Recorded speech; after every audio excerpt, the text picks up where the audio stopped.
All right, sounds good. I'll see you next week. Bye.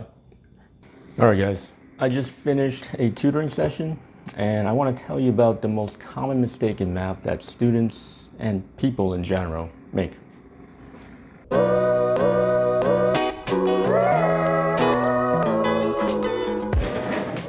What is this mistake, you ask?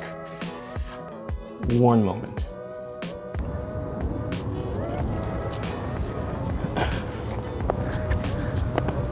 All right, guys. It seems like Chicago has made a liar out of me. I mentioned in one of my previous videos that that day would have been the last warm day in Chicago, but today is a very balmy and windy 80 degrees. What in the world is going on, guys?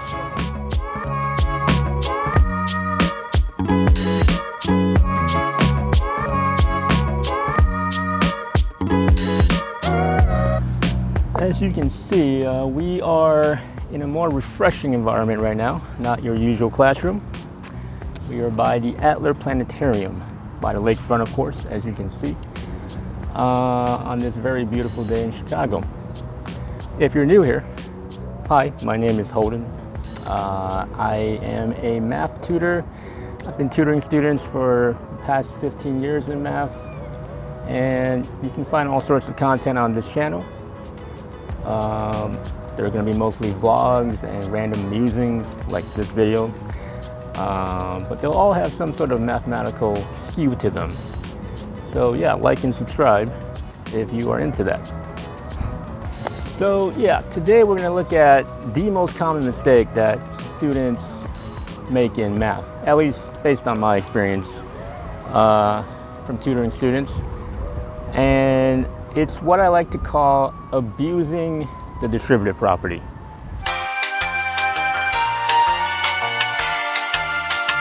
So it's forcing expressions that look like this to be equivalent to expressions that look like that.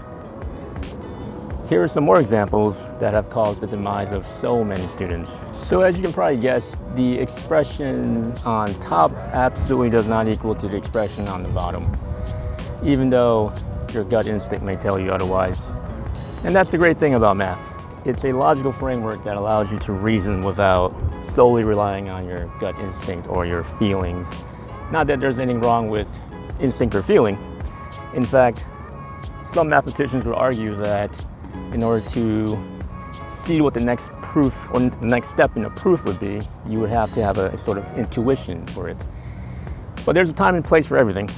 And you definitely do not want to be trusting your gut instinct or feeling with the distributive property. Trust me on this one. So what is the distributive property actually? What is the actual way of distributing correctly? And it's this, as it's usually taught in schools. So there's two very important things here: the plus sign and the x.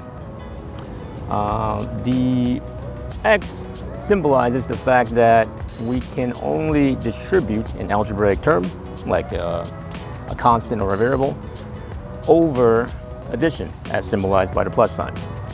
So we cannot distribute powers over addition, we cannot distribute square roots over addition, and we absolutely cannot distribute numbers over multiplication. All of that is certifiably voodoo math. So in a way, the distributive property is actually rather picky, which is a good thing, because otherwise mathematics would just go haywire. And we'll be saying things like 2 plus 3 is the square root of 13, for example, which is just bizarre, to say the least. So yeah, guys, I hope you never fall for this mathematical tomfoolery. But should you fall victim to this, fear not. Smarter people than the both of us have committed this mistake at some point in their lives. So that's all for now. Stay sharp out there.